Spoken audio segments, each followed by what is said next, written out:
Shalom, shalom, Yasharala. I hope all is well. Okay, I have the definitive proof for you to show you that what I was saying about the image of the beast the other day is 1,000,000,000% fact. And once you see this proof, there won't be, this isn't evidence so you can go on wandering, go on inquiring to see if this is the image of the beast. It is all the proof you'll need. You'll need no more.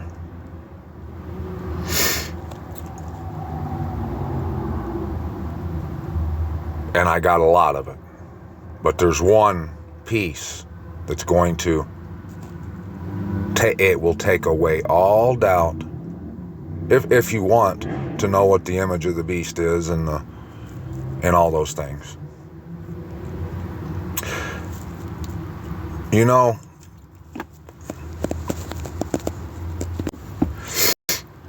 I put a picture up on my Facebook page here a couple days ago, showing the line of totality for the October eclipse.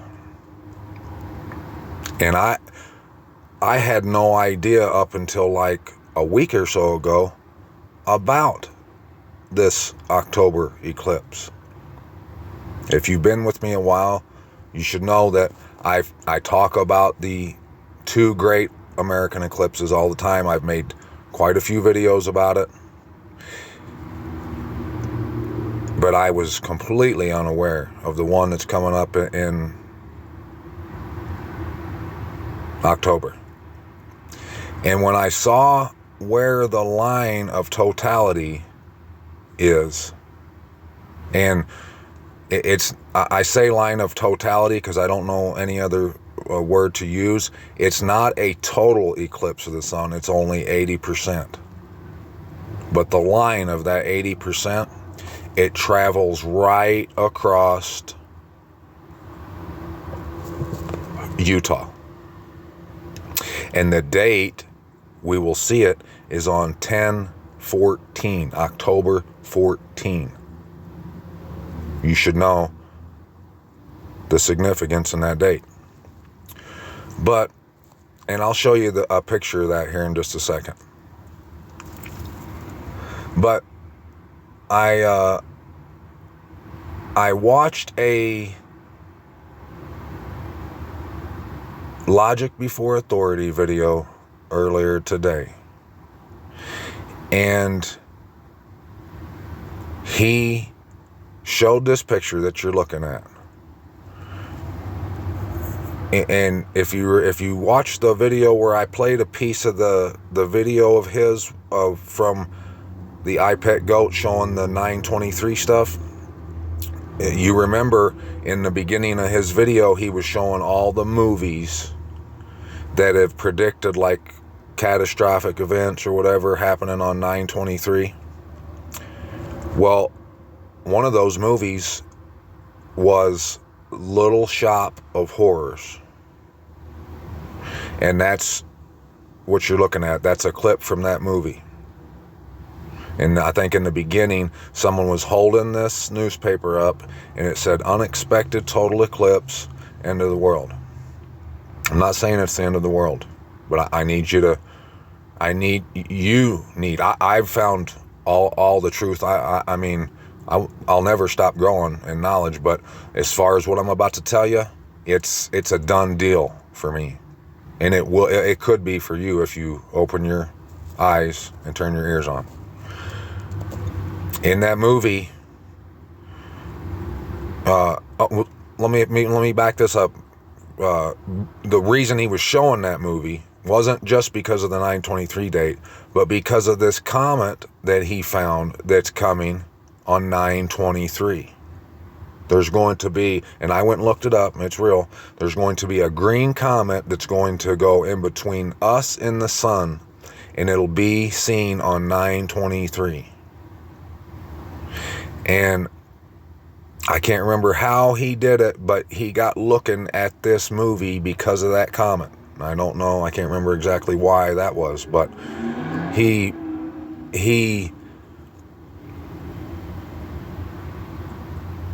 or after I seen that and seen that in his video, I decided to go and watch I Pet Goat 3 again myself. I've watched it so many times, like I've told you in the video here not too long ago. I've tried to decode that stuff for years, and who it was, either him or someone else, finally decoded that scene where the apple rolls across the floor in front of Obama and Bush. Well, I went back and I watched it again. And I saw something, a couple new things that got me on this little hunt right here to find this smoking gun. When it shows a television screen, like there's like a man in it, and he's in the wire for the television is hooked to this little boy's brain. And for years I would always say, yep, see, that's why the image of the beast is the TV. I've said it here on All Esteem. But I noticed on the genie guy that was in the television screen, he had a triangle on his chin. And then I noticed the Shivka or whatever, the destroyer little god guy that with this dancing around up in the tower, I noticed he had one aiming up on his head. And I thought, And then when it came to bin Laden, you seen the eclipse, and he's waving in, he's waving something in, bin Laden is, and he's got a CIA tag on his chest. Right after that, it shows those tanks coming. Right when it starts showing those tanks, it shows a yin-yang sign on the ground. And I know that yin-yang symbol, they've used it when it comes to a lot of this combining stuff you see, a lot of this transhumanism and stuff. And it's the same as 69. If you see the number 69 or a yin-yang sign, it's their reference, and it's symbology for transhumanism. So I got thinking about the hexagram or hexagon again, because that's what's on the state of Israel's flag. So I went and looked into that. And after I did, I went back and watched a couple clips from the movie Little Shop of Horrors, and I read the Wikipedia page on it. I read the plot. And when you realize what the plot is about, it's going to absolutely blow your mind. And I got a clip that I'm going to show you. And I also got another treat for you that's going to seal the deal. And it's going to cause you to realize that all this stuff I've been saying, I might not say it. My words get tangled up sometimes, and I stutter, and I don't present this as pretty as maybe some would like. But regardless, if you're someone that still, if you think that the chip is the mark of the beast, or the shot, or that the Sunday and the Saturday stuff is, you're dead wrong, and I'm going to prove it to you right here. So let me show you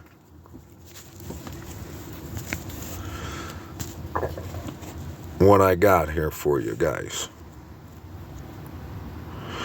So you probably know that the I have told you that the image of the beast is, it's that state over there of Isis Ra-El. It's the people. It's all of that. It's the beast. It's the beast that was, but is not, and yet is. That's exactly what it is. So I went and I was, like I said, I was looking at some hexagram stuff, and I found some stuff about this fake god named Dema. I can't pronounce his name, but you'll see. But look at this book right here. This book is a Gnostic book of changes, right? And you can see right there, it says hexagram key has been added to the menu. And look right up here at the top, in the middle of the screen, it says hexagram number 56, transition. Or other titles, it's the wanderer, the symbol of the traveler, the exile, sojourning, the newcomer, to lodge, to travel, traveling, the stranger. You see all that, okay? Now, let's go right here.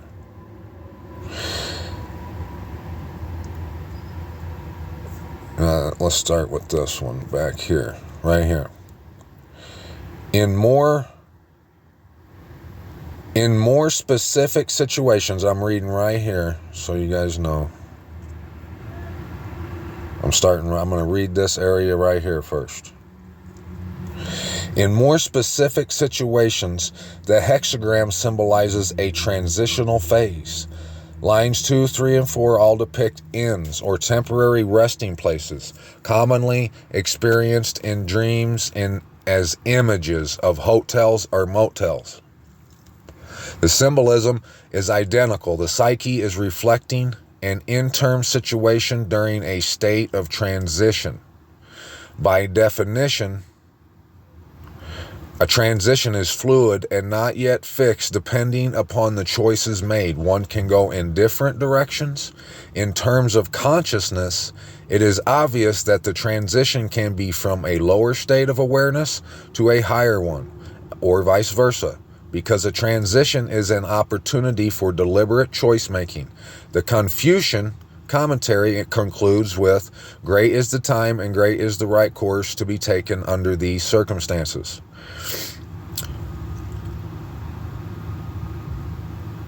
Lines 1, 3, and 6 depict very negative situations involving ignorant, arrogant choices. I think I'm reading the wrong one right here. Well,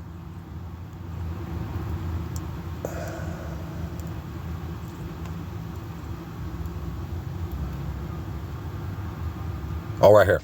Back up at the top, I guess, is where I was supposed to be reading. The alien is that which stems from elsewhere and does not belong here.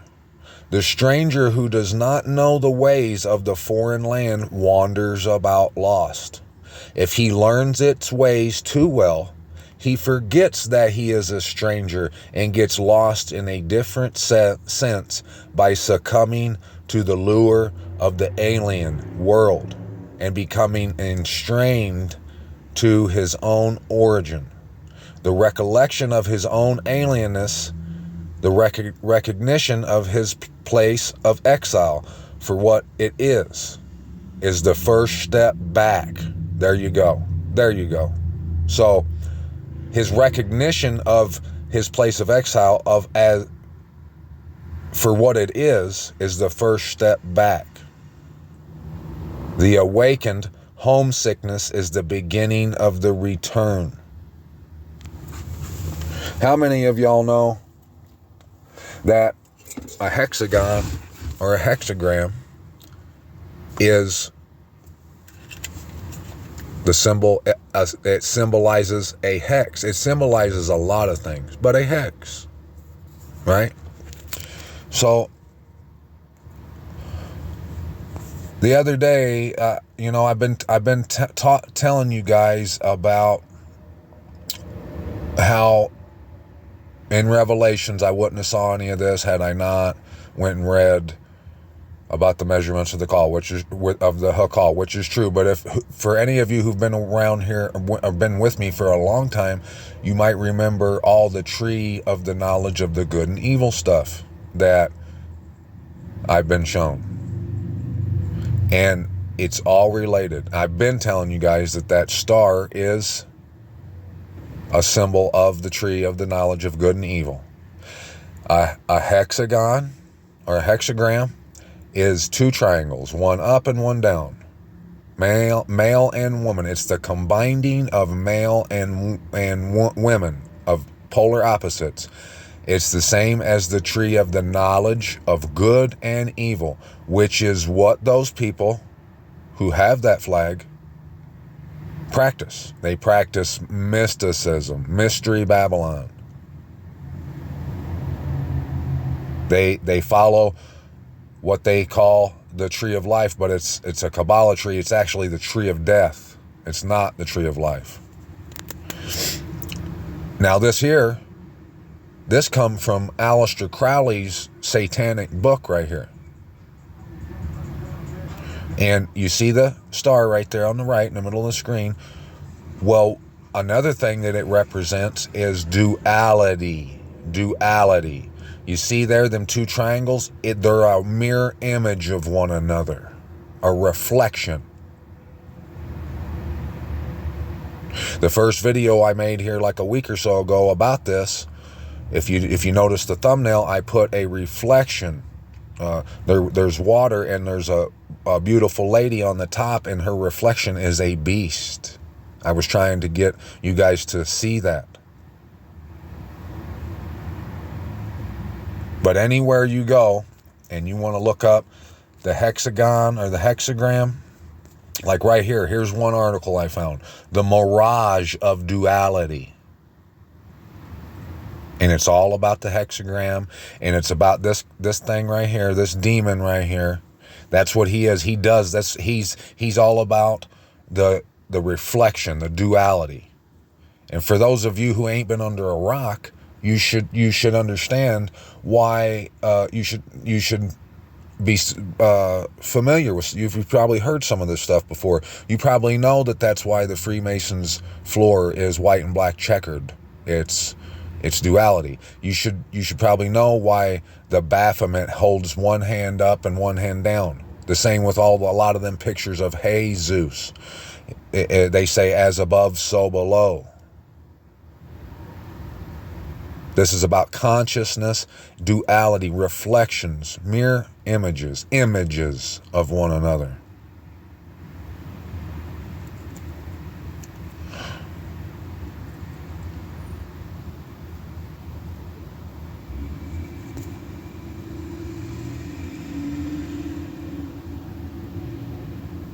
A false light, right here. Coins the term spiritual liar, archie, to describe the archons, ascended masters, and so on of the New Age world. The dark side is designed to be incredibly repugnant so that the majority of good souls will run to the other end of polarity. And these are all books that are in favor of this witchcraft, this evil magic witchcraft. So I'm not going to put any of these links in the description below, but do yourself a favor, and anyone you know a favor. Start digging. Go and pull all these things up and look at them and show everyone you know. Don't be someone that sees this truth and just and uses their mouth in no way to share the news of this with anyone you can find. That's what I've been doing, and I'm going to continue to do so. When you read all this, you'll see it. They made that as a snare, as a trap to suck all the people in. It's like a big toilet bowl. And if anyone says, well, how is it? Because in Revelations it says all those who worship the image of the beast. This is worship. That's what it is. The story of Jesus come from there. The whole world has believed that it's the Holy Land. They go there and get baptized in the Jordan. They go there and they stand in front of that wall and rock back and forth demonically. Stick notes in the cracks of the bricks and stuff.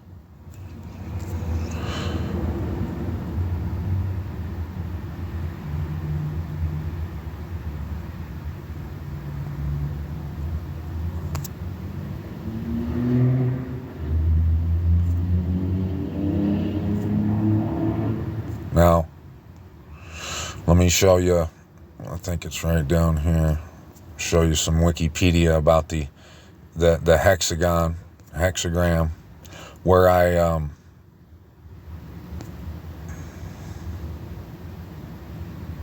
found out about that guy right there, the whatever, I can't say his name, Demiurge.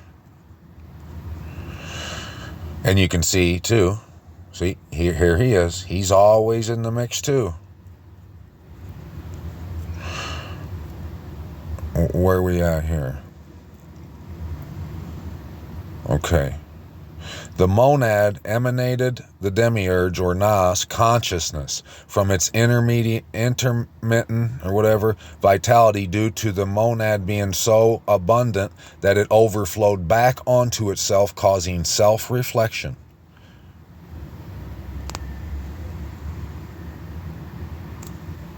That's what all this stuff is about, my Mishpachah. A false light. So, there should be no more question. I mean, it won't, even if you have to go, and I just told you to go do some digging, but even if you have to do some research to show someone this, it won't take you long. I mean, every piece of evidence is screaming that is the image of the beast. They have a hexagon on their flag. I've been saying all this stuff. The first red flag was that it was a star on the flag. And all the scripture I've shown you. Okay? Now, speaking of scripture, do you remember when... do you remember all the scripture that I've read from Isaiah and Jeremiah and Ezekiel and Psalms and Song of Songs about the blossoming flower? That Jerusalem will... I can't go look at them up in the Bible. Maybe I can go to my Facebook real quick and pull them up. I'll pause real quick so I won't take up too much. Okay, now I've put a lot of verses on my Facebook. I put them in my videos. I've been reading all this scripture over and over.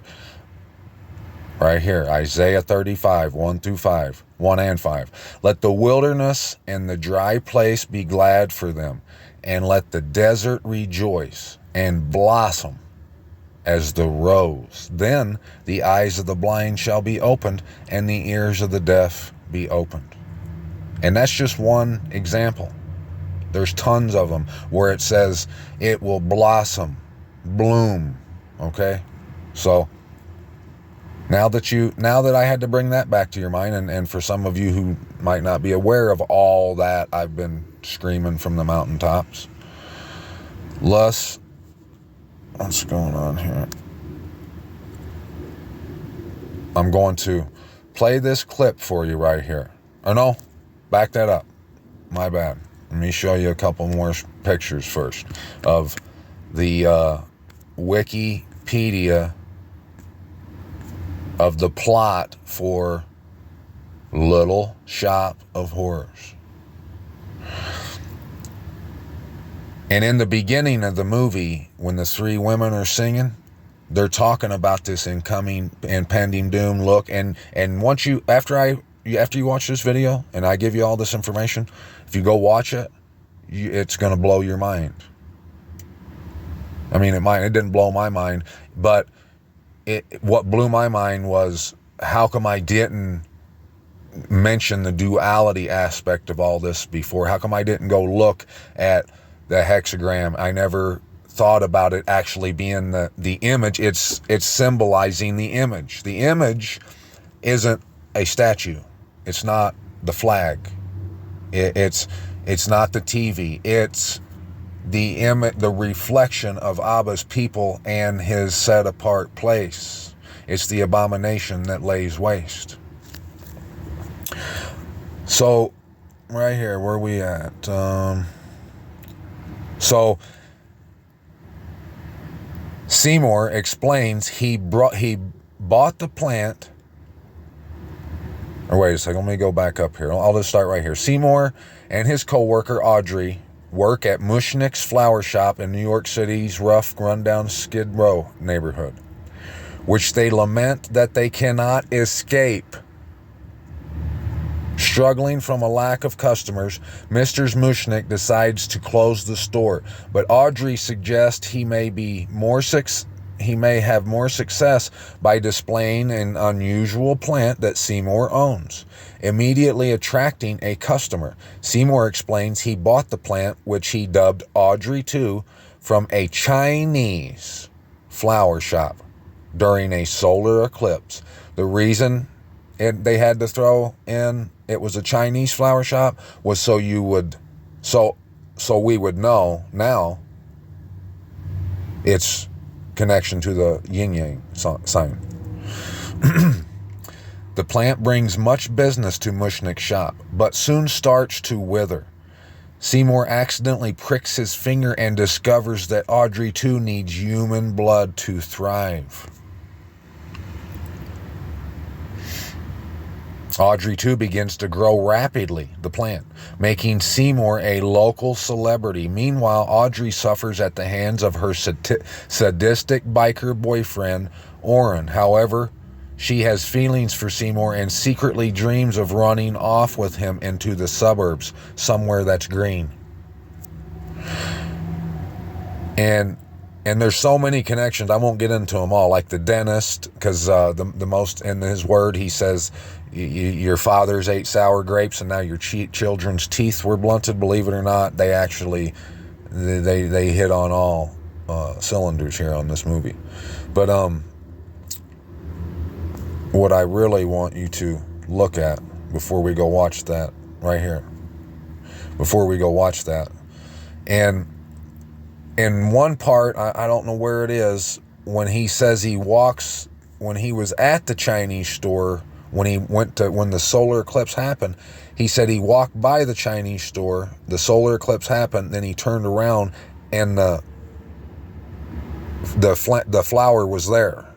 And he says right in this plot, it says, he said, I could have sworn that flower wasn't there just now. It wasn't there before. But look down here. Right here. See that?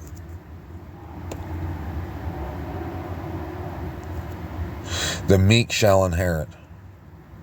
When I seen that, I said, And I went and found the clip for when they sing the song, The Meek Shall Inherit.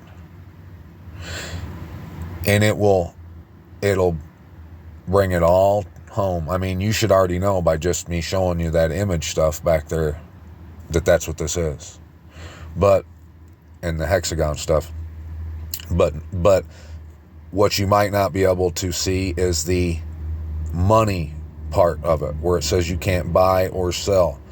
This video that I'm going to play you is going to lay it down for you. Watch you can't hear all of what they're singing and stuff for the most part, but make sure you pay attention and notice what the main character says at the very end of the clip. It's only like a minute and some seconds long.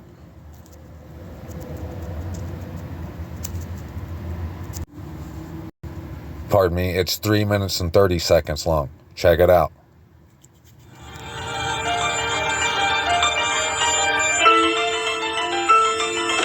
Seymour Krelburn. So finally we meet you. What an occasion. Let's toast it up yours. Relax.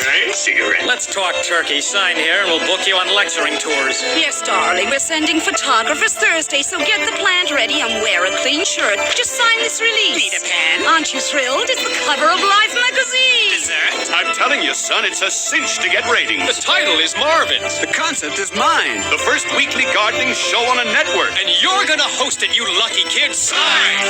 It's not a question of merit. It's not demanded to die. They say the meek gonna get it. And you're a little guy. You know the meek are gonna get what's coming to a by and by. My future's starting. I've got to let it stick with that plant, and gee, my bank account will thrive. What am I saying? No way, forget it. It's much too dangerous to keep that plant alive. I take these offers, that means more killing. Who knew success would come with messy, nasty strings? I sign these contracts, that means I'm willing to keep on doing bloody, awful, evil things. No, there's only so far you can bend. No, this nightmare must come to an end. No, you've got no alternative, Seymour, old boy, though it means you'll be broke again and unemployed. It's the only solution, it can't be avoided. The vegetable must be destroyed. But then there's Audrey, lovely Audrey. If life were tawdry and impoverished as before, she might not like me, she might not want me. Without my plant, she might not love me anymore.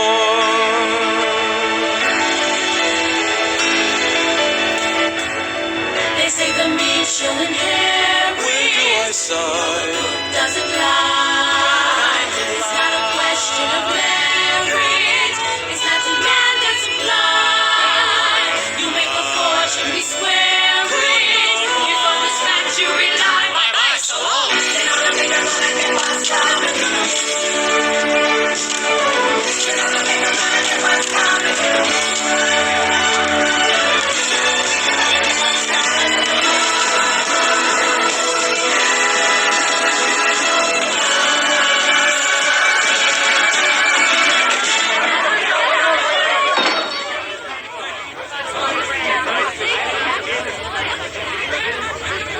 Oh my God. Kind of like, well, it is. It's the story for all of us. And I've actually been documenting my story right here on All Esteem. I've talked about how I'm single. I've talked about how I living this life, living for the truth, speaking out, speaking the truth. You can't have all that stuff. I've been telling you guys, the marriage supper is between the lonely, the broken-hearted, the crushed in spirit, the poor, the needy, the lonely, and Abba Yahuwah and the Lamb. That's it. Because I don't know, I've never met any female that would be willing to go where I've went, do what I've done here. Ride it out, ride, stay in the car with me. They wouldn't have done it. They want, the world wants the world. They want that money. So that's what it means about buying and selling. You're not if the only way I'm going to get people to even share this video or to even talk about this video outside of a couple of you, of my beloved sisters, most people aren't going to want to touch it. Even once they see the truth about the image, they might not even tell people because they're afraid of what the world's going to say about them or do.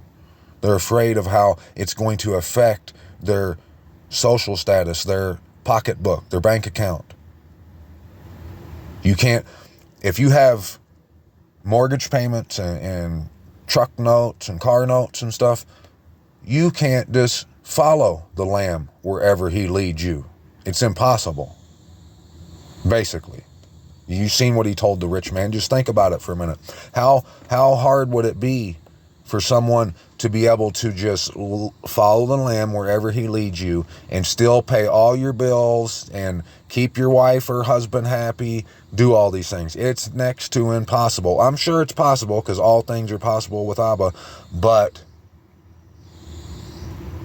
the way the world, all things are possible with Abba, but are they all possible with us people? It's not. I could have never, I wouldn't be where I'm at right now had I stayed in a relationship all these years. I had to be alone with me and Abba and his word to find all this stuff. And that's it. And that's the only way I could have did it. So, if you don't have the mark of the beast, that means you have the seal of the Most High. You have Abba's name on your forehead. If you have Abba's name on your forehead, that means you've followed the Lamb wherever he leads you. And you're compelled to get on here and do stuff like I'm doing, regardless of the reception, regardless of getting mocked, the potential to get mocked and scoffed and laughed at or beheaded.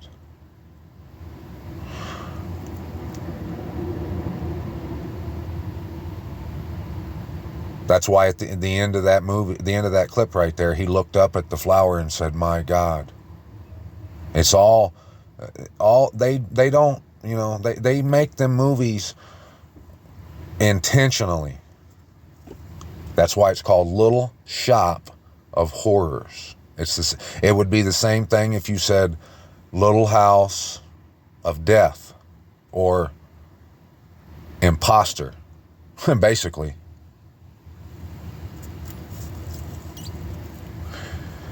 So, and that goes back to, if you remember, all this 42 stuff I was telling you about, right? How the title 42, they named it that gate 42 where they were picking up the migrants, bringing them across the border, the stronghold. This has all been about the 144 and the dragon being wroth with us. That's what this is about. I told you guys about the movie World War Z. There's a reason it's called World War Z. It's about zombies. There's not tanks and planes and stuff shooting each other. It's about zombies. So why didn't they call it zombie apocalypse or whatever? They call it World War Z because it rhymes with World War III. That's why they get on that Belarus airplane. But what will bring home to you even more about the singing, about coming home, the fact that you have to come home, is minute 56 in that movie, and I got that clip for you too. And just know that before I went and found these clips and dug all through all this stuff, last night and today, I was wanting to just, I was wanting to come and talk to you guys about the hidden manna. I wanted to, because I wanted to share with you about the language and how it is I've been able to pick up what the Bible's putting down. And it's a principle used and mentioned, talked about all throughout the scripture. Just like the tree of the knowledge of good and evil. The majority of the world, of believers, or whoever, they still believe that fruit that they ate was an actual fruit. They debate. I see them all the time, still fighting over it. One group says it's a mango. The other people think it's a whatever. And they can't seem to understand that it's all figures of speech. Just like that movie. That it's a just like in the scripture, it talks about Jerusalem, seeing it come down out of heaven, seeing it from afar, it blossom and bloom. It's not an actual flower, but that he used those words so you would know that it would one day come to your sight, your attention, and you would be conscious of it. I told you, all words, all necessary, strategically and precisely placed. So, I was going to talk to you about the secret manna, and we're gonna. Because just like I've been saying, coming home is it's life or death. I wasn't playing with you when I told you that. But another figure of speech the Most High uses all through his word when he's talking about those who come home. And I've been reading it for years on here, ever since I saw it in Psalm 69. All through it says they sing. They play the lyre and the harp and the flute. And that lets you know that they're going home. And then when it talks about the imposter, it says he's sick of their harps being played and the sound of flutist and stuff.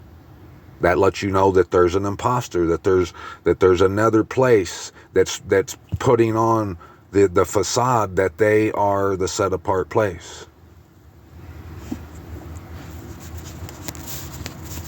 And I told you in this movie that we're going to watch a clip of, World War Z, in Jerusalem, they built a wall, and it's the only safe, or the world thinks it's the only safe zone at that time in the world, a place of refuge. And they go there, and there's a bunch of refugees in the middle by where Brad Pitt's standing. And they're so excited to be rescued from the zombie apocalypse that they begin to sing. And they sing so loud that the zombies start to climb over the wall. And where they climb over the wall, there's a number 42, which is huge.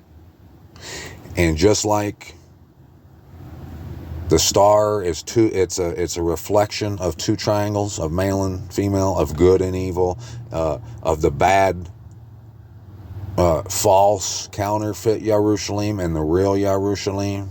That's why there's a Dead Sea there and a Dead Sea here. Well, the 42 is a mirror image of the 24. And that's why even in Abba, in his word, it's mentioned the 24 elders and the 42 months over and over. That's how I knew all this, that this was all true. I mean, he never quit showing me every day. But check this clip out, and then I'm gonna come back, and I got a whole lot more for you.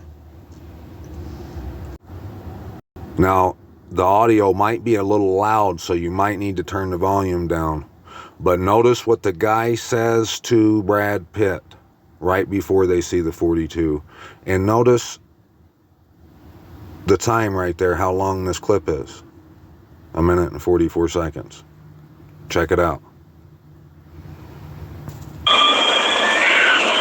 Running out of time. I need specifics. I need answers. I don't have answers.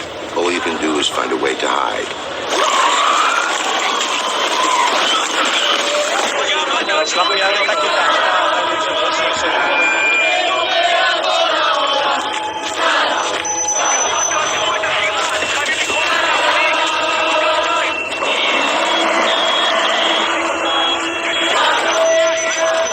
It's too loud. It's too loud.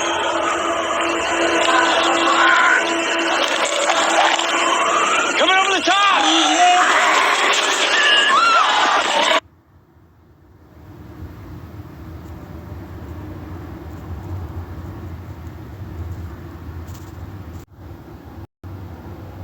There you go.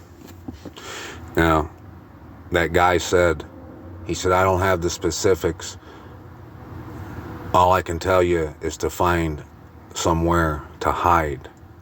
To hide. I couldn't believe, when I saw this like 3 or 4 weeks ago or a month ago, I couldn't believe my eyes. I couldn't believe it. And not, no one I know caught it, noticed it. No one I know is talking about the 42 and the 24 and the invasion of strongholds. But that's okay. Start talking about it now. Do what you got to do now. Now, that the enemy, he knows all this stuff. There must be something that's kept from him in order to keep us safe. I know that, but he made those movies. And we've been reading how Abba uses him, the sovereign of Ashur, to do all this stuff, to shave the beard and lift up the skirt. So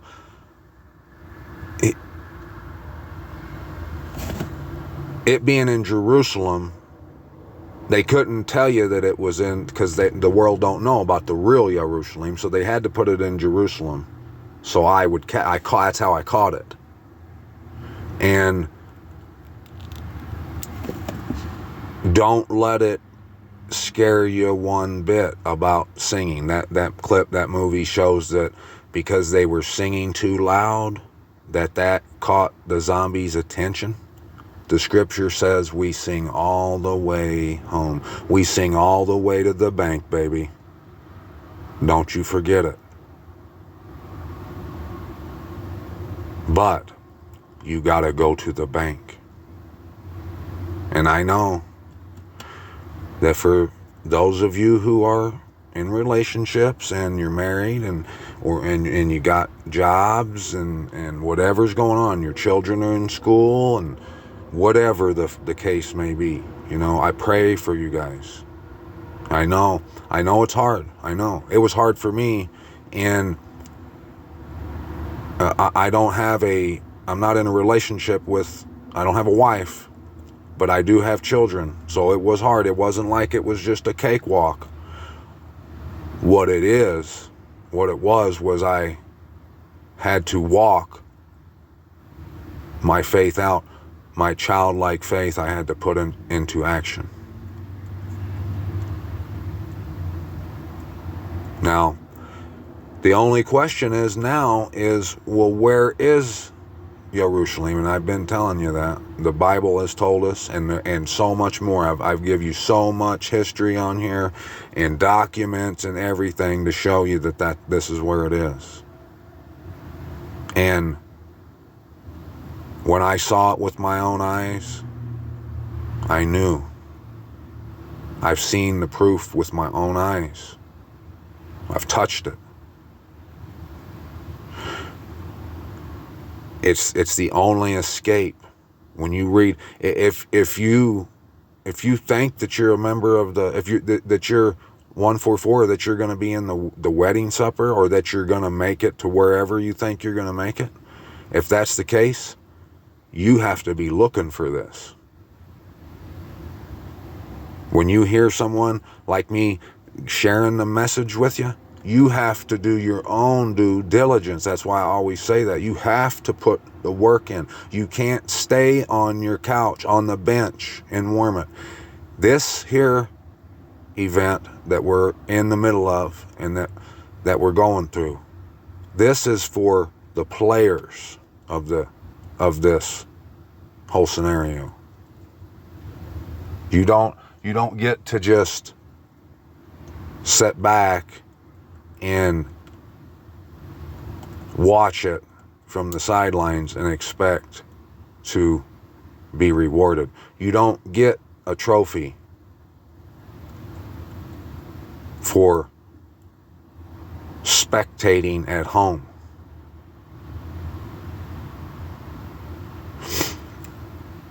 So I was going to talk about the hidden manna. You know, most people, they believe that the hidden manna is, let me show you that real quick. You know, you probably yourself think that the hidden manna is something, bread or something. And it's not. Right here, this is from this pastor, wrote this article. He says, hidden manna is probably a reference to the manna that was placed in the Ark of the Covenant. You guys, it's time to wake up, my mishpachah, if you ain't already. The hidden manna is that word I've been showing you. It's that figure of speech. It's what got, for the most part, got the Messiah killed. It's why his companions couldn't understand a word he was saying. I'm going to take you and read John chapter 10 to you guys. Keep those ears turned on, trust me. I'll keep saying this is life or death until I don't have to anymore, until everyone who dies is gone, and then I don't have to worry about it anymore. But until then, I'm going to keep saying it. Verse 1, truly, truly, I say to you, he who does not enter through the door into the sheepfold, but climbs up by another way, that one is a thief and a robber. He's using the hidden manna. He put the hidden manna in all this right here. This is all figures of speech. He says they're a thief and a robber because I've had to be, like I always say, led along. Abba took me by the hand. We've done the tango all the way here. And I had to do that. You have to in order to get here. Okay? Someone can't come in today that knows nothing about any of this stuff. You can't expect them. They can't expect to be able to look at the Bible and see it all right then and there. They'd be a thief or a robber. Because you have to be led. You have to follow the shepherd. You have to know his voice. That's the point. This isn't for just anyone. This is to separate the wheat from the chaff. The real from the fake. The majority of the believers like to think that separating the wheat from the chaff is those who are good people and those who ain't. The sinners and the saints.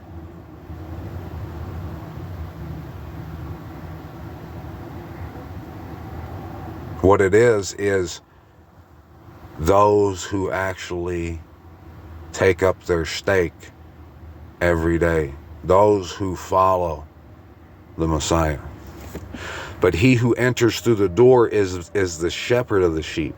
The doorkeeper opens for him, and the sheep hear his voice, and he calls his own sheep by name and leads them out. And when he has brought out his own sheep, he goes before them, and the sheep follow him because they know his voice. What's your idea of following the Messiah? Is it like most and and you believe that if you pray or go to church or pay your tithes and put money in the offering plate, or you're nice to people, you forgive, you don't cuss, you don't drink, you don't smoke, you go and you feed homeless people, you don't steal. I mean, is that your idea of following the Lamb? Because that's not that's not following the Lamb. Will you do what's right when you follow the Lamb? Yes. That it's by default. I mean, you wouldn't be there if you're not doing those things.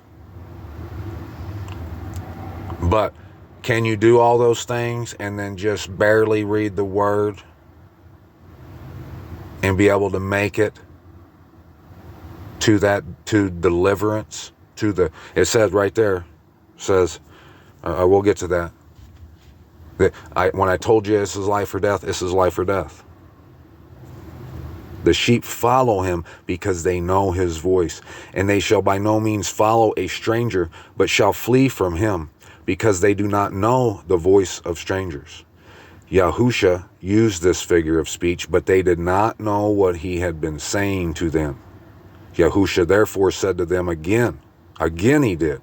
He didn't stop, even though he saw they didn't know what he was talking about. He still continued. Truly, truly, I say to you, I am the door of the sheep. All who came before me are thieves and robbers, but the sheep did not hear them. I am the door. Whoever enters through me, he shall be saved, and shall go in and shall go out and find pasture. Whoever enters through me shall be saved. Abba wouldn't be the righteous, just judge if he just let anybody into the house. The world, who believes that the hidden manna is a loaf of rye bread, those same people, they're not going to let just anybody into their house. If you're a husband, are you going to just let anyone up into your house? Well, what if they told you that they accepted Hail Zeus into their heart to be their Lord and Savior? Well, is that good enough? To trust them that they're not going to rape your children and your wife and steal your money and kill you and your family while you're sleeping? Is that enough? Is it enough that they don't lie, or they don't cheat, or they went out and fed the homeless, or they wear a bracelet that says WWJD? What would it take? What's it going to take for you to be able to sleep at night with someone in your house? Like we're talking. I know what it would take for me. That person would have to be tried, tested, and true. I would have to have seen the evidence with my own eyes that he or she is trustworthy.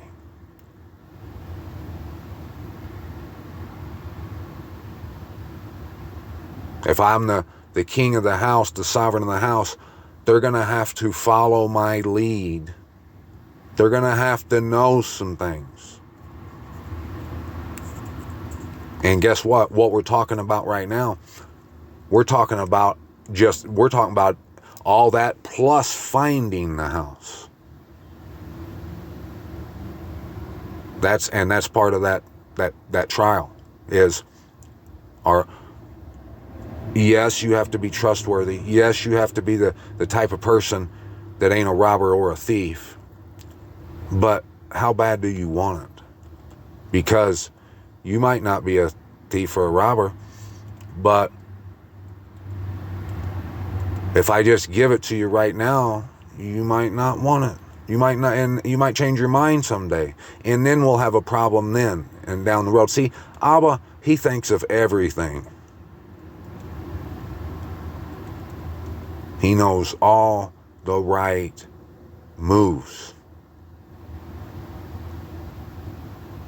And anybody that thinks that they can come up another way and get into his house without following the prescribed, set in stone, necessary steps. Well, they're not only thieves and robbers, but they're out of their mind. Out of their mind. A thief does not come except to steal and to slaughter and to destroy. They don't want to put the work in. They just, and like people that'll watch this, they'll demand me to explain it to them, and I want to. I want to help everybody I can. But the reason, if you can't see it, that's why. It's not because I'm not explaining it good enough, which is probably the case. I don't know. But no one's explained. Abba explained this to me. That's how I found this truth. After much diligent work, effort, strenuous stare downs of the word.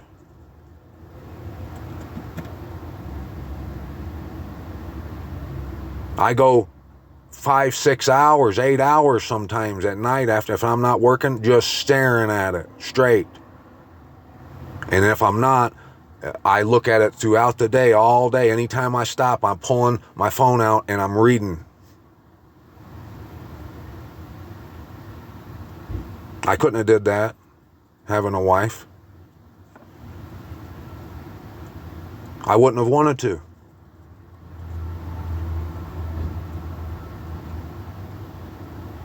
That's what it takes. That's what he means by following his voice. That's what it means to follow the Messiah. Otherwise, you're a thief and a robber. I have come that they might possess life and that they might possess it beyond measure. I am the good shepherd. The good shepherd lays down his life for the sheep, but the hireling and not being a shepherd, one who does not know, who does not own the sheep, sees the wolf coming and leaves the sheep and flees. And the wolf snatches the sheep and scatters them. Now the hireling flees because he is a hireling and is not concerned about the sheep. I am the sheep, the good shepherd, and I know mine and mine know me.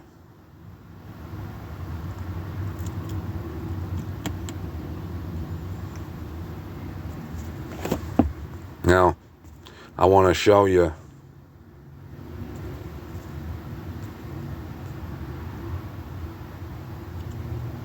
right here in Matthew chapter 25 what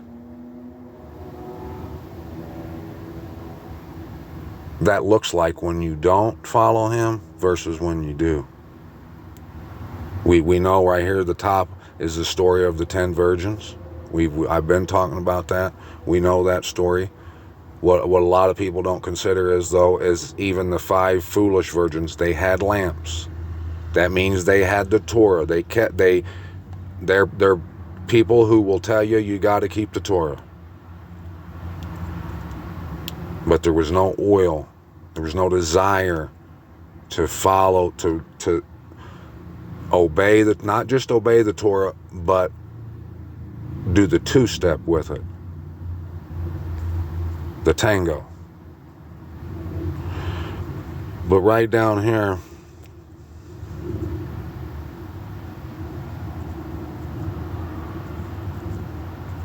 and remember when I told you right here, verse 10 says, and when they went to buy, the bridegroom came, and those who were ready went in with him to the wedding feast, and the door was shut. Okay? One of the reasons There's so, like I said, he knows all the right moves. He doesn't skip a beat. He knows everything that needs to be said. Yes, you should be loving the Most High with all your strength and all your might, to follow the Torah and walk it out to the best of your ability. But at the same time, just like Peter and them had to get out of the boat and walk and follow Messiah, just like Moses and all them had to leave Egypt and walk into the wilderness to go to the promised land.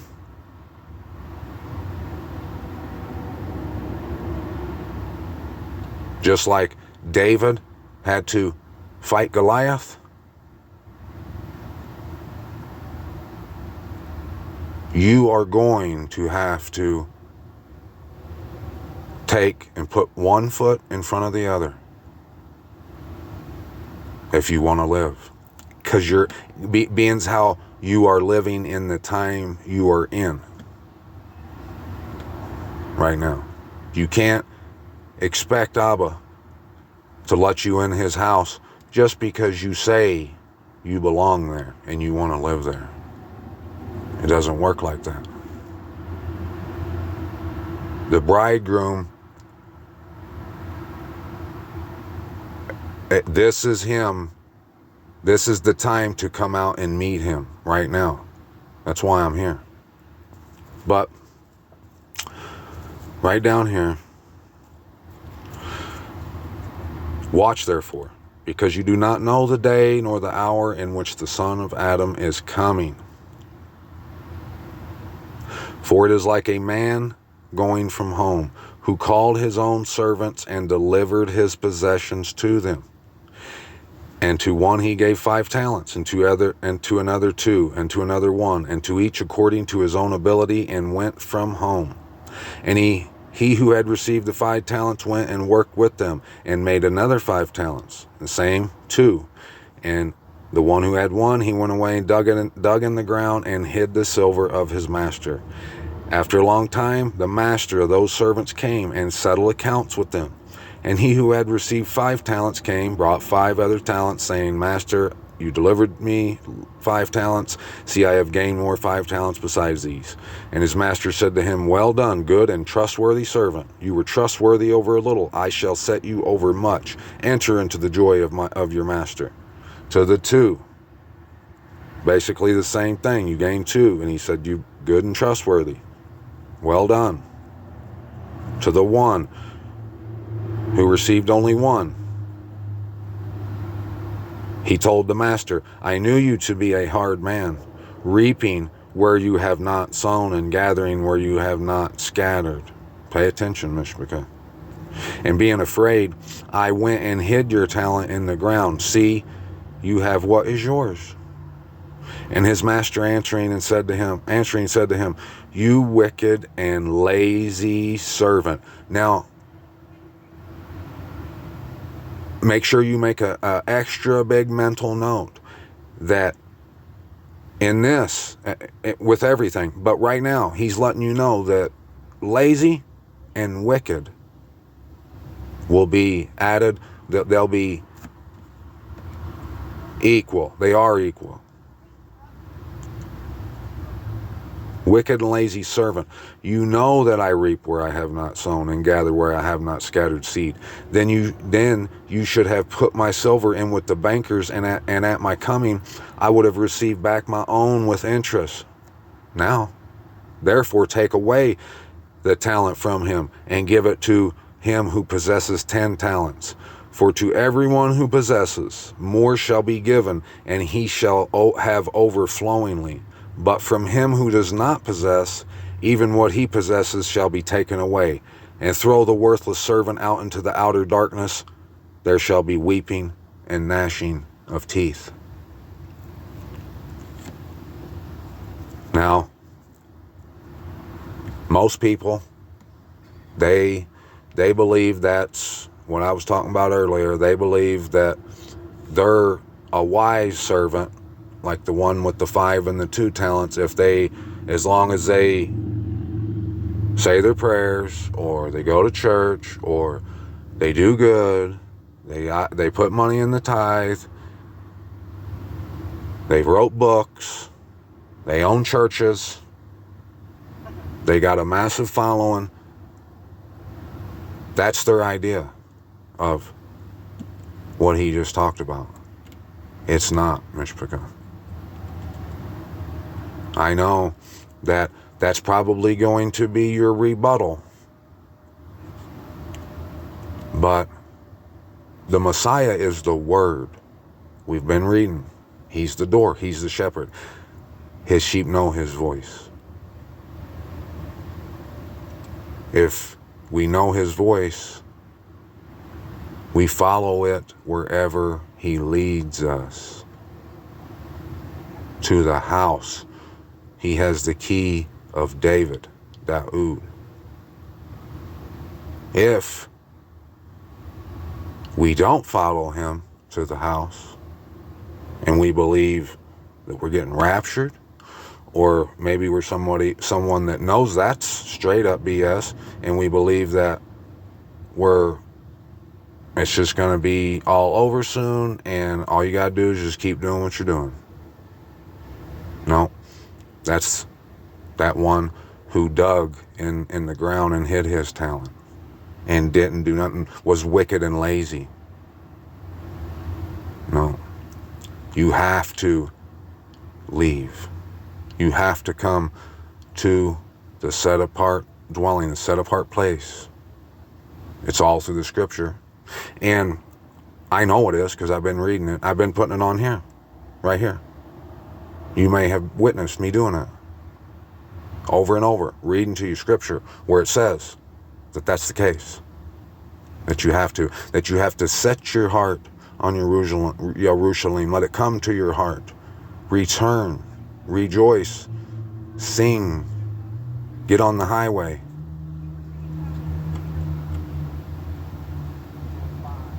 It's the only escape. There is no other escape. If you don't do it, you'll die. You'll be outside the city with the dogs, those who love and do falsehood, the cowardly. And it's not because you are a bad person.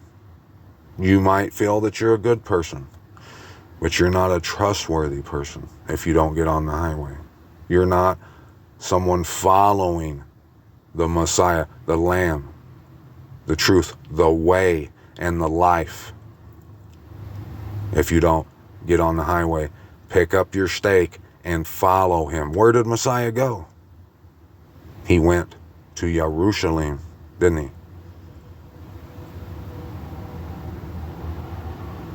That's where he was killed. Right now, release has been proclaimed to the captives. When you've been set free, if you don't get up and go physically, you don't get to pretend and just say, well, I would have, but my wife or my husband. No. If you stay in Egypt after Pharaoh has released you, bye-bye. That's just how it is, plain and simple.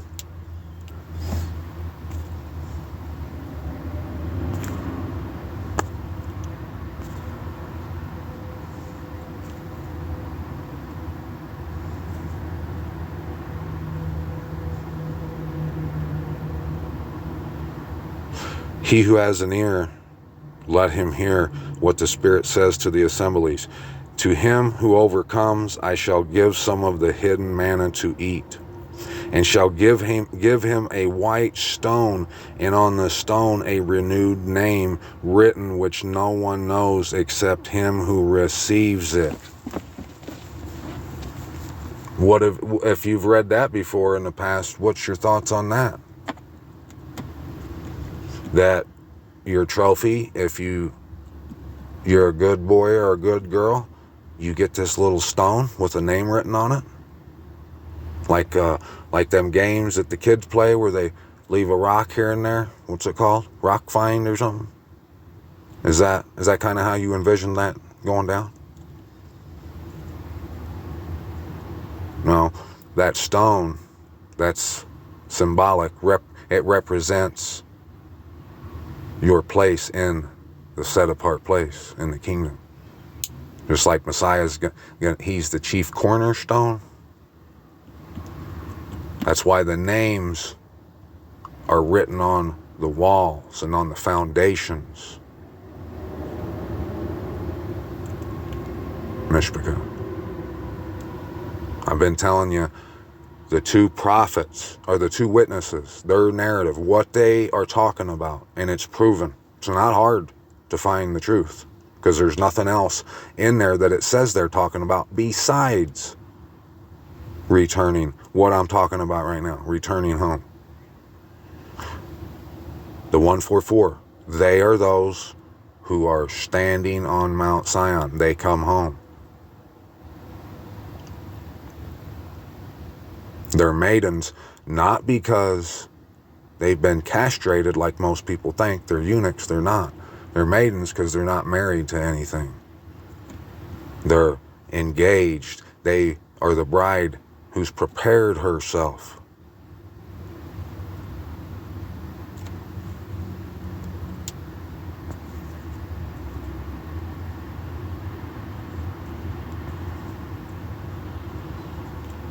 I know your works and love and service and belief and your endurance, and as for your works, the last are more than the first. But I hold against you that you allow that woman Isabel or Jezebel, who calls herself a prophetess, to teach and lead my servants astray, to commit whoring and to eat food offered to idols. Now, remember how I told you everything's related and it all connects? I wasn't lying. What's your thoughts been about that? I know mine always was what a lot of people think, and partly part of the reason why I believe this is because I've heard sermons preached about this stuff. I've heard them say that was an animal that was sacrificed, like to Baal or something, or Molech, and then fed to some family who didn't know that it was sacrificed. That's not what this is. Here, just not too long ago, like within the last couple years, I started to think that was Easter ham, which I guess you could say that is a food offered to an idol. But that's not what he's talking about. It's all symbolic. This ain't got nothing to do with real bread, real food. It's the real food, but not literal food. When you read the word, or you speak the word, or live the word, or preach the word, share the word, meditate on the word, it's Abba's word. And what the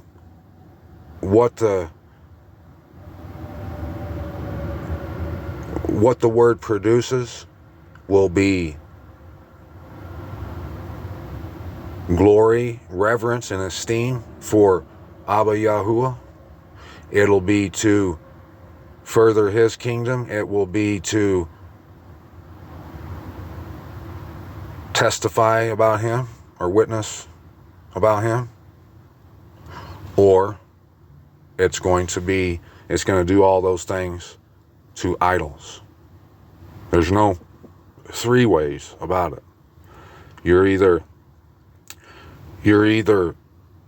reading the word, and what you get out of it is the truth, which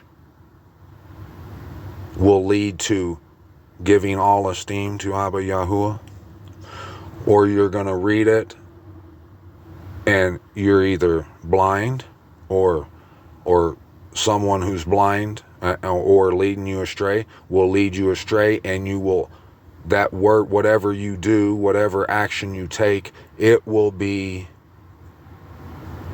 in reverence of someone other than Abba Yahuwah. The rapture theory, that's food offered to idols. The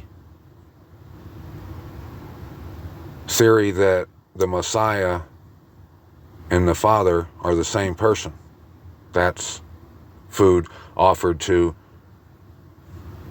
what, Nimrod and Babylon, right? It's all Babylon, either way. If you call the Messiah, hey Zeus, that's offering to Zeus.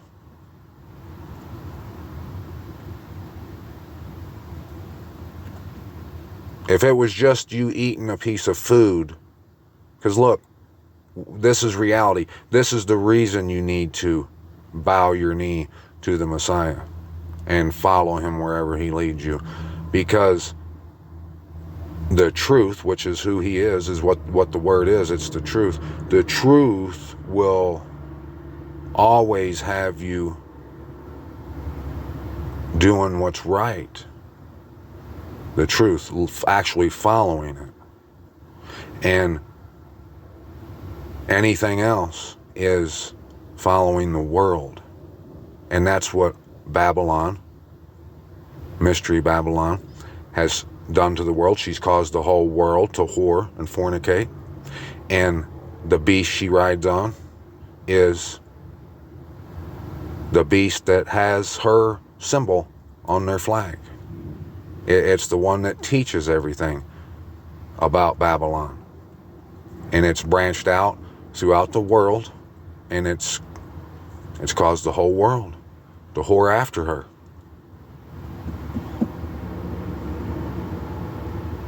If you can't speak the truth because you're afraid of what people or man's going to say to you, you're giving reverence, paying homage to the beast, to the whore of Babylon, to the world, to money, whatever it is. If you boldly proclaim the truth, regardless of the consequence, you're flipping the bird to all those, and you're giving all esteem to Abba Yahuwah on your face. You're following the Messiah. You've took up your torture stake.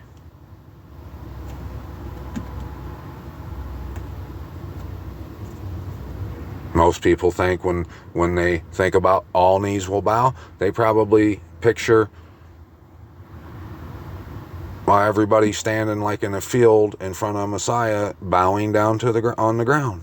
Which, hey, I'm not arguing with that, but that's not what it means to that all knees will bow. All knees will bow to the truth, either in death or in life. You ain't finding life unless your knee is bowed, unless you're bowed down and you are following the truth wherever he leads you.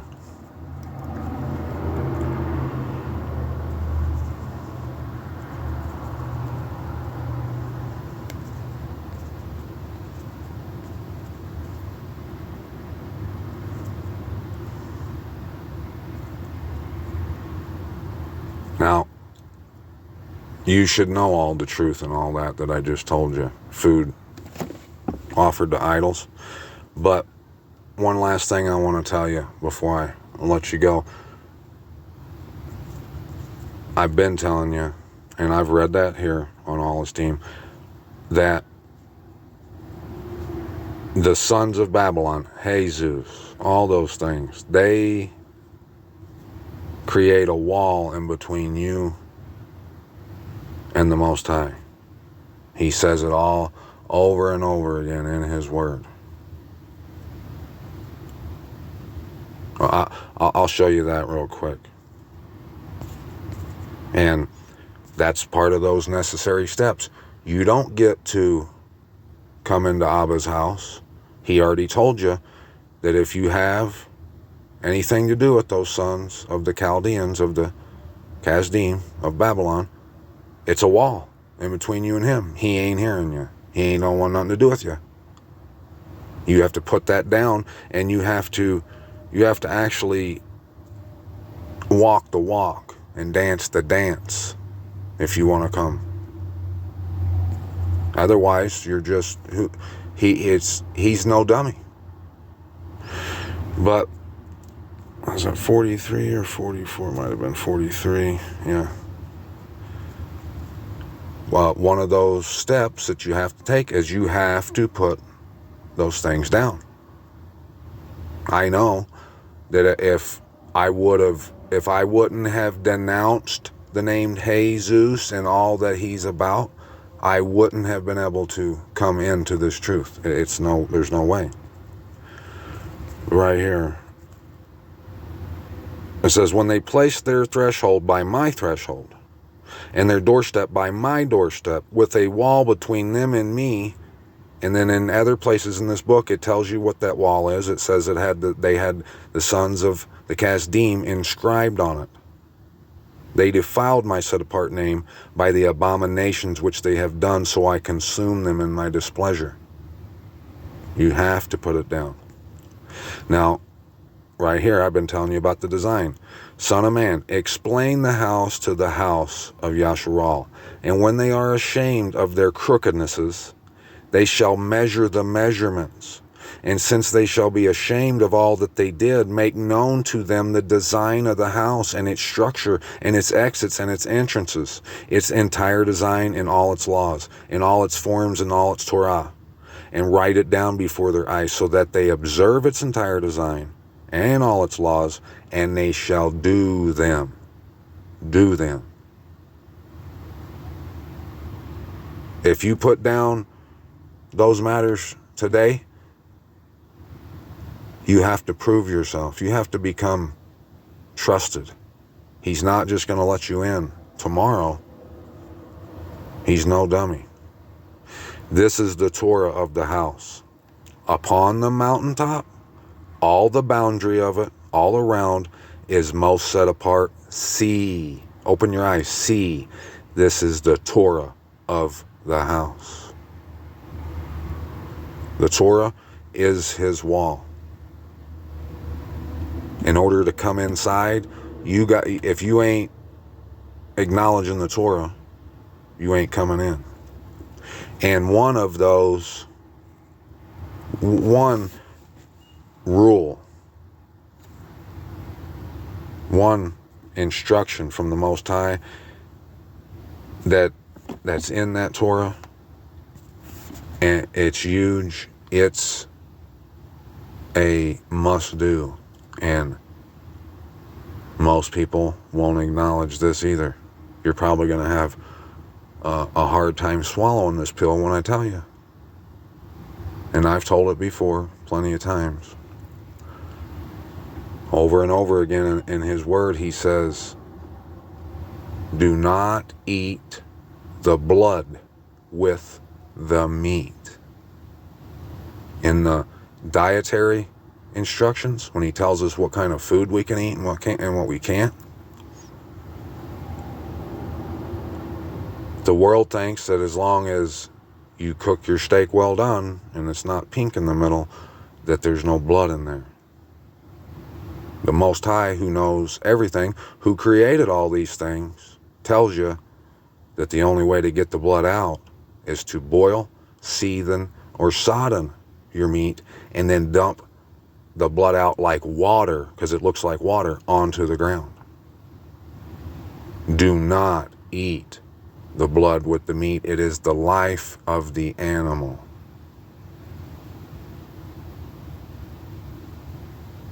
Most people, they scoff at that. They stick their nose up in the air to that. They couldn't imagine going a couple days even without hamburger and hot dog, whatever.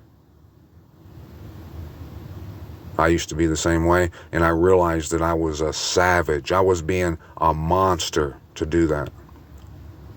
To be part of that much consumption of the lives of another creature.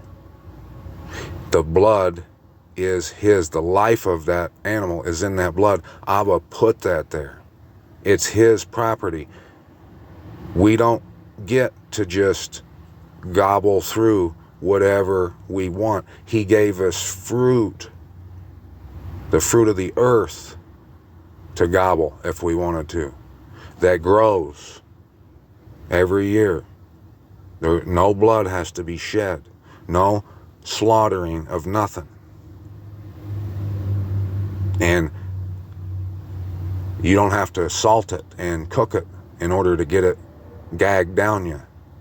The meat, you do.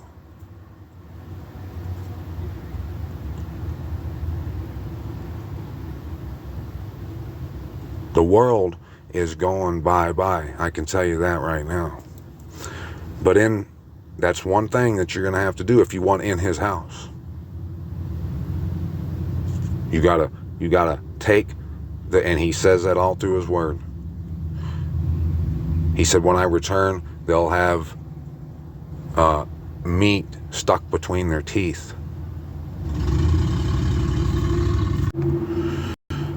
So we just read the other night about the image of jealousy. And trust me when I tell you, it's the image of the beast. It's the counterfeit, the reflection of the set-apart place of the children of the Most High. All that. But when I read this the other day, I failed. I didn't pick up on something right away. And I seen it last night, and I wanted to bring it to your attention. Right here, when I just told you about the walls. Notice what it says here in verse 3.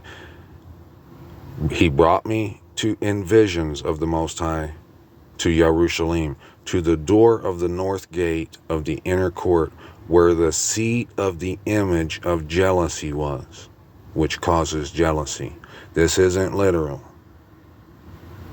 The people of the world, they think that he actually was looking at a wall, and in the gate or whatever was this statue on a seat or something. And they might make that to try to fool you, but that's not what this is talking about. That wall he said they put their doorstep next to my doorstep, their threshold next to my threshold. That state of Isis Ra-El over there, unless you look at it with disdain, knowing that it's a counterfeit and that you want nothing to do with it, it's a wall. And you're the only one who can tear that wall down. And right down here, if you look, and they're all abominations, but if you look, where is it? Right here. And he brought me to the door of the north gate of the house of Yahuwah, and I saw women sitting there weeping for Tammuz. Tammuz is Jesus. Anything to do with him? It's not a gate, it's a wall. It prohibits you from seeing the Most High. He don't hear your prayers. They're actually an abomination to him. If you would rather give reverence to false gods, to demons, to lies, counterfeit imposters, if you would rather give your esteem to them, your reverence to them, because you're afraid of what man will think of you, instead of giving it to him, well, who are you? He's going to say, I don't know you or where you're from. Get away from me, you worker of iniquity, of lawlessness. That's lawlessness. You can You can go anywhere you want. And right here's another, I read that to you the other day. It said that these men right here, they set their faces towards the east, towards that imposter, and they put their back towards his Hakal, bowing themselves towards the sun. They weren't physically, literally getting down and bowing to the sun, which they might as well, because what they're doing is sun worship, but it's not literal. It's to let you know that you must do what I've been telling you. Understand that it's the image, the beast.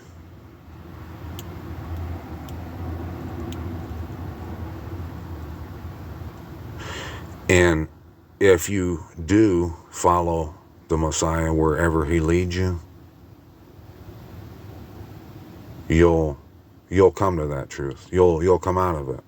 Otherwise, you're not hearing his voice. You're not following him. You're being led by wolves.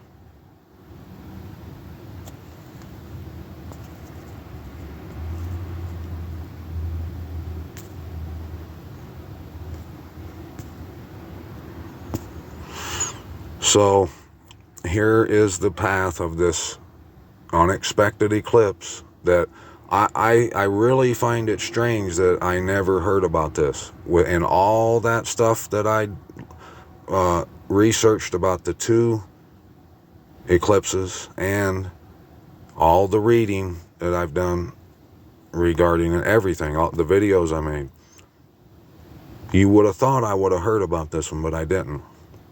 It's just probably a coincidence, no doubt. But is it a coincidence that it goes right over Utah, the real set-apart place, Jerusalem? And is it a coincidence that it goes over on the date of 10/14?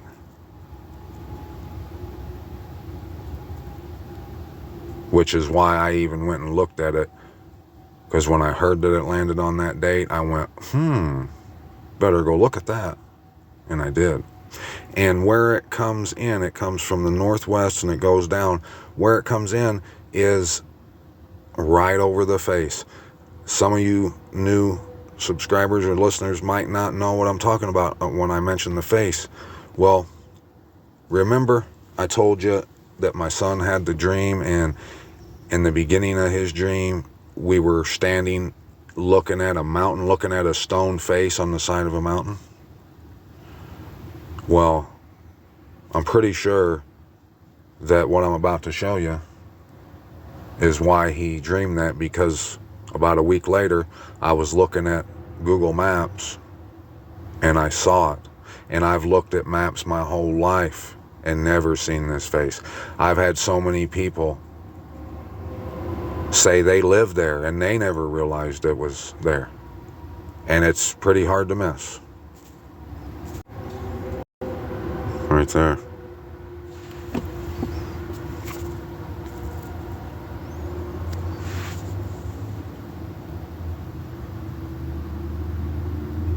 Could it all be coincidence? I think not. Get on your face.